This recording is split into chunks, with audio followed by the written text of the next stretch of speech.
General मला घरी सांगितलं जातं, बायको म्हणते माझी, की बसल्या बसल्या पण मी तोंडाने श्वास घेतो असं तिला फील होतं.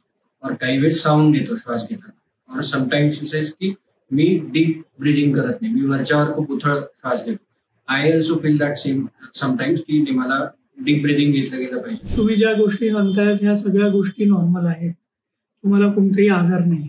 ज्या लोकांना दीर्घकाळ खोकला असतो, तुमच्या छातीमधनं आवाज येतो, त्यांना दमासारखे सिम्पटम्स असतात, नाकातनं पाणी येत असतो, नाकाची नॉर्मल जी फंक्शनिंग असते तो इफेक्ट होऊन जातो, नाकपुडी बारीक होते, दोन्ही नाकपुडी जी असते ती छोटी होऊन जाते. जे व्यक्ती असतात त्यांना कायम तोंडाने श्वास घ्यायची सवय असते, त्यांना हालिटोसिस असतो, तोंडाचा वास येतो.